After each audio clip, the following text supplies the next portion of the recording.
Call 911. Oh my.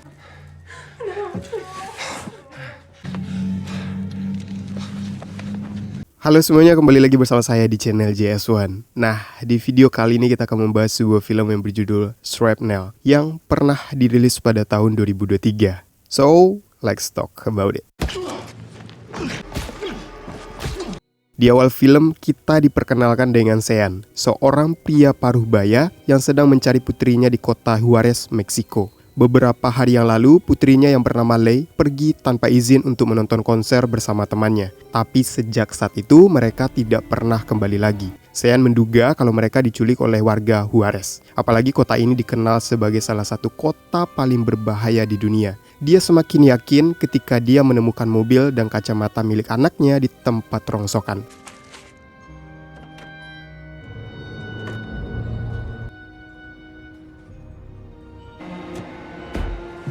Sean lalu melaporkan penemuannya kepada polisi setempat, tapi saat kembali ke tempat rongsokan, tiba-tiba mobil anaknya sudah tidak ada. Alhasil, para polisi pun tidak percaya dengan laporan Sean. Mereka justru lebih curiga kalau Lei diculik oleh temannya sendiri. Mereka pun berjanji akan segera menghubungi Sean apabila mendapatkan petunjuk baru, tapi untuk saat ini dia harus pulang ke Amerika karena kota ini terlalu berbahaya untuk orang asing. It's right fucking here. You should go home, Mr. Beckwith. This is no place for you. A gringo, like you. All those dangerous brown people living just across the bridge. Maybe there was a similar car to your daughter. It's her car. Perhaps. Sean pun akhirnya terpaksa pulang tanpa hasil. Kalau dilihat dari rumahnya, Sean adalah seorang peternak sapi dan kuda. Dia tinggal di wilayah perbatasan yang terpencil, namun memiliki tanah yang sangat luas. Di rumah, Sean hanya bisa mengelus dada sambil menenangkan Susan, istrinya. Di waktu yang sama, anak bungsunya yang bernama Lauren tampak kecewa kepada Sean yang gagal menemukan Lei. You didn't. You promised to keep us safe. Get out. Sebagai seorang ayah, Sean juga merasa kecewa pada dirinya sendiri karena tidak bisa menjaga anaknya dengan baik. Namun di titik ini dia tidak tahu harus bagaimana lagi. Dia cukup yakin kalau para polisi di sana terlibat dalam penculikan anaknya. By the time we got back to the lot, the car was gone. You told the police. They're in on it. Keesokan harinya Sean kedatangan teman lamanya yang bernama Max, dan dia adalah seorang mantan pasukan khusus. Di sini akhirnya terungkap siapa sosok Sean yang sebenarnya. Ternyata Sean adalah mantan pasukan khusus yang paling dihormati di Amerika Serikat. Dia juga merupakan atasan langsung Max selama di militer. Mereka berdua telah membrutal selama bertahun-tahun hingga akhirnya mereka bosan dan memutuskan untuk berternak sapi saja. Mereka berdua lalu duduk di teras rumah sambil memikirkan cara untuk menemukan Lei dan temannya. Mexico is a hard place to be a good cop, and we will find her. Max pun menyarankan agar Sean turun gunung dan membrutal demi anaknya, namun Sean belum ingin menggunakan kekerasan untuk saat ini. Lagi pula dia belum tahu siapa yang menculik putrinya. Light that place up and burn that whole fucking town to the ground. Will you hold that thought? There, whenever, wherever. I really appreciate that, Mark. Setelah bertemu dengan Max, Sean datang ke kantor kedutaan Amerika yang berada di Meksiko untuk mencari tahu lebih banyak tentang kejahatan kota Juarez. Tidak sendiri, Sean juga ditemani ayah dari teman Lei. Menurut pejabat kedutaan, ada ratusan warga Amerika yang hilang saat melewati kota Juarez, dan mereka semua diculik oleh kartel yang sangat berkuasa. Jadi kemungkinan Lei dan temannya juga bernasib sama seperti mereka. Kartel ini bukan hanya jualan narkoboy, tetapi juga memperdagangkan manusia. Selain itu, kartel ini juga memiliki pasukan yang setara dengan militer dan orang-orang menyebutnya sebagai Los Mercenarios, yang memiliki arti tentara bayaran. Americans and at least 400 locals have gone missing. Actually, most of the authorities here are in bed with the cartel. They call themselves Los Mercenarios. Namun sayangnya pejabat kedutaan tidak mau membantu Sean dalam mengusut kasus penculikan ini. Dia terlihat sangat pasrah dan tidak mau berurusan dengan kartel tersebut, dan tentu saja hal itu membuat Sean sangat kecewa. Most people would rather take a bribe than a bullet. Look, I know your background, Colonel. Thanks for your help. Sean lalu memutuskan untuk pergi dari kantor tersebut, tapi di depan lobi, dia melihat sebuah berita tentang kejahatan kartel yang sangat meresahkan, di mana para gangster membantai semua orang yang menghalangi bisnis mereka, dan yang lebih parahnya lagi, pemerintah tidak berani ikut campur dalam hal ini. Setelah melihat berita itu, Sean dan Susan mengundang wartawan untuk meliput tentang penculikan putrinya agar kasus ini menjadi viral dan lebih diperhatikan oleh banyak orang. My daughter didn't just disappear. Someone out there knows what happened. Lee, we love you. I'll find you.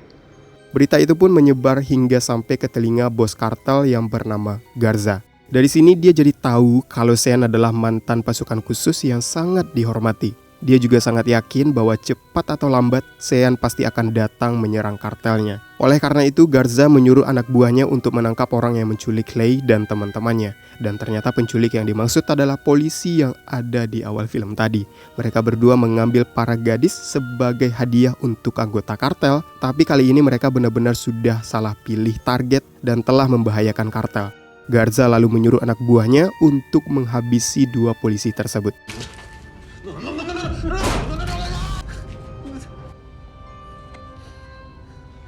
Namun salah satu dari mereka meminta ampun kepada Garza. Polisi bernama Montoya ini berjanji akan membayar kesalahannya. Mendengar itu, Garza pun memberinya satu kesempatan lagi. Y que nos haga ver como pendejos. ¿Entiendes? Que nosotros mandamos mensajes a cualquier persona. Hiciste. Nah, este policía de mierda de mi casa que... Garza lantas memanggil adiknya yang bernama Carlos. Dia merupakan panglima paling brutal yang dimiliki kartel Garza. Dan hingga saat ini, dia masih menjadi kepercayaan nomor satu dalam hal kebrutalan. Garza kemudian menyuruhnya untuk menghabisi Sean dan keluarganya. Dia ingin memberi pesan kepada semua orang bahwa kartelnya memang sangat berkuasa. El miedo de ellos. Y quiero algo especial. Keesokan harinya, Sean bangun pagi-pagi untuk ngurusin kuda kesayangannya. Di saat itu, dari kejauhan, dia melihat ada seekor anjing hutan yang sedang mendekat. Kalau dibiarkan begitu saja, maka anjing tersebut akan mengganggu hewan ternak miliknya. Oleh karena itu, Sean pun segera mengambil senapan untuk menembaknya. Di waktu yang sama, Carlos dan pasukannya sudah melewati perbatasan Amerika.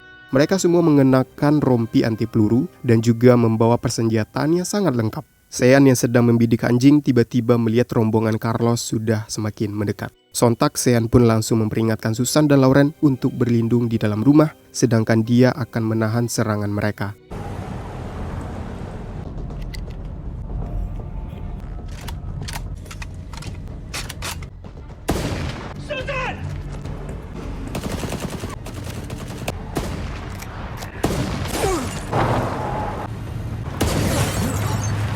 Sambil bertahan dari gempuran para kartel, Sean meminta Susan untuk segera menelpon polisi.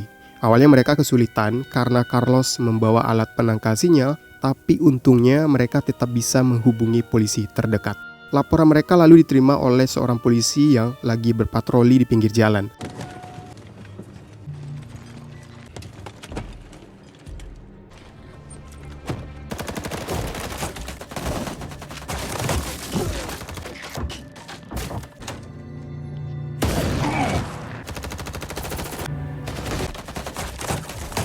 Sementara itu pasukan Carlos mulai mengepung rumah Sean. Mereka juga berusaha mendobrak pintunya, namun pertahanan Sean masih sangat kuat.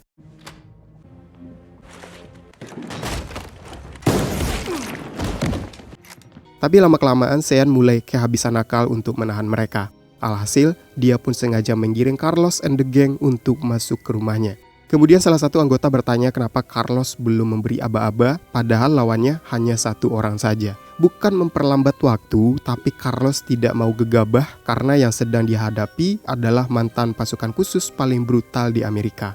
Sean telah menghabisi waktu puluhan tahun di militer dan sampai sekarang masih hidup. Itu artinya dia masih sangat kuat dan tidak boleh diremehkan. Nunca subestimes un hombre que pasó ante los hombres se mueren muy jóvenes. Carlos lalu menyuruh anak buahnya untuk masuk satu persatu. Mereka berpencar ke seluruh sudut rumah. Para geng ini berpikir kalau mereka sedang memburu Sean, tapi faktanya Seanlah yang memburu mereka.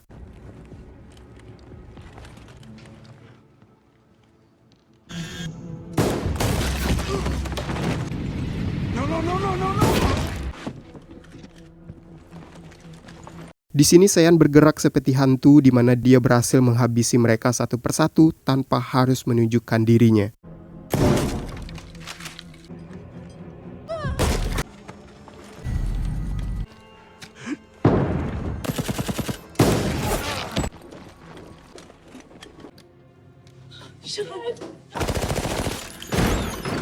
Carlos pun tampak sangat gusar karena anak buahnya semakin berkurang.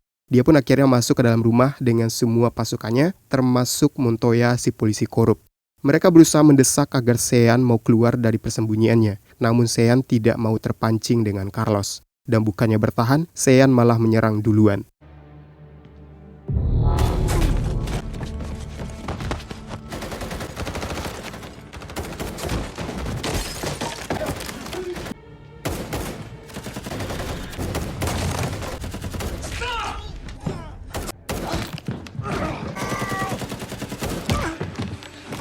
Gara-gara baku tembak tadi, banyak anak buah Carlos yang tumbang dengan mengenaskan. Melihat itu, para gangster pun langsung merasa was-was.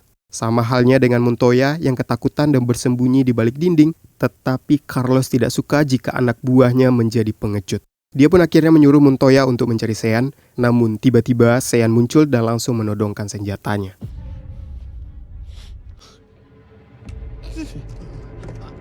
¿Lo ves? Sí. ¿Qué está haciendo? Aquí, con un rifle en mi cabeza. Di waktu yang sama mereka kedatangan seorang polisi yang berpatroli tadi. Dia lalu menghubungi kantor pusat dan forensik karena ada mayat di tempat tersebut. Carlos pun menyuruh salah satu anak buahnya untuk menghabisi polisi tersebut. What the hell? Que no salga vivo de aquí, ¿entendido? Holy shit.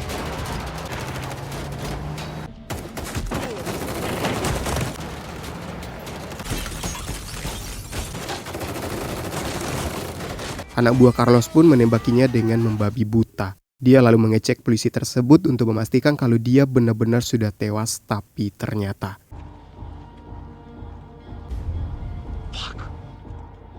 di sisi lain, Sean masih beku tembak dengan Carlos and the gang hingga akhirnya dia memutuskan untuk keluar lewat jendela. Alhasil beku tembak pun dilanjutkan di luar rumah antara Sean, para kartel, dan juga polisi yang tadi.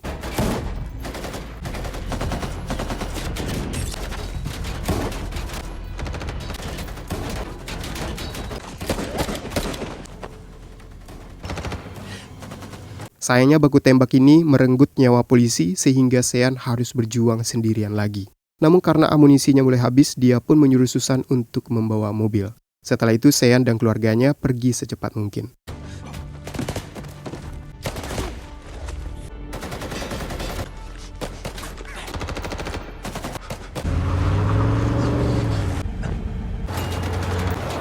Carlos pun tidak tinggal diam dan dia langsung mengejar Sean sembari menerornya dari belakang.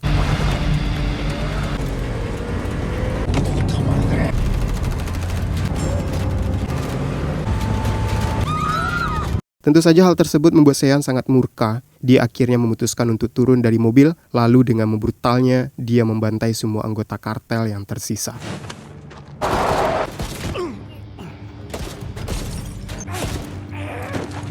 Namun Sean menyisakan Carlos karena dia membutuhkan beberapa informasi. Dia lantas menyiksanya sampai dia mau memberitahu lokasi markasnya. Setelah mengetahuinya, Sean pun langsung mengheadshotnya tanpa ragu. Where is she? Wait! Los policías. Juárez! I can take you down there. Kemudian Sean meminta anak dan istrinya untuk pergi ke tempat yang aman serta menghubungi polisi kalau memungkinkan. Sementara itu dia akan pergi berburu ke markas Garza dan tentunya menyelamatkan Leigh. What are you gonna do? Going to get Lee. Sean lantas menghubungi Max untuk ikut membrutal bersamanya. Dan sebagai pecandu adrenalin, Max pun dengan senang hati menerima ajakan Sean. Dia juga membawa senjata selengkap-lengkapnya karena dia tahu kalau musuhnya pasti berjumlah banyak. Victor Garza is his address. Let's go. Malam harinya mereka pun akhirnya tiba di dekat markas Garza. Di sini Sean meneropong gerak-gerik Garza yang tampaknya sedang ketar-ketir. Bagaimana tidak, adik Carlos sudah koit di tangan Sean. Whether she's alive or not, nobody's getting out of there. Mumpung Garza sedang lengah, Sean dan Max pun mulai menghabisi para penjaga satu persatu.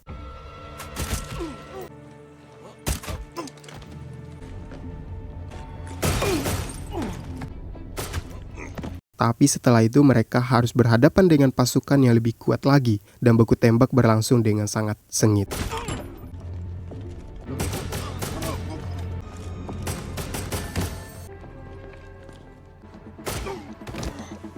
Mendengar suara tembakan itu, Garza bergegas menghubungi bala bantuan yang lebih banyak. Tapi hal itu tidak mempan karena Sean dan Max sudah terlanjur menggila.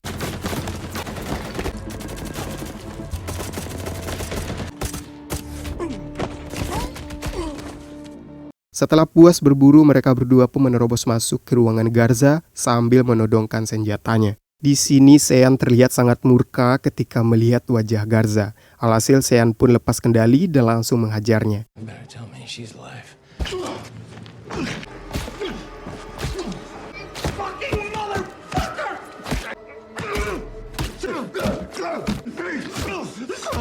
Akan tetapi Sean tidak langsung membunuhnya. Dia ingin membuat Garza tersiksa oleh rasa sakit. Ketika sudah puas menghajarnya, Sean memaksa Garza untuk mengantarkannya ke tempat para wanita yang diculik. Sesampainya di sana, Sean dan Max bergerak dengan hati-hati karena mereka tidak tahu apakah Garza memasang jebakan di tempat itu. Dan benar saja, ternyata ada beberapa penjaga yang sudah bersiaga. Sean pun tidak tinggal diam, dia segera masuk dan menghabisi semua anggota yang ada. Dan akhirnya Sean pun bisa bertemu kembali dengan putri tercintanya. Max selalu menyarankan agar Sean segera membawa Leigh dan temannya pergi. Sementara itu dia akan bermain-main dengan Garza sebelum mengirimkannya ke alam lain. Setelahnya dia menggorok kepala Garza. Di akhir film, keluarga Sean kembali seperti sedia kala dan hidup damai sebagai peternak, dan dengan begitu film pun selesai.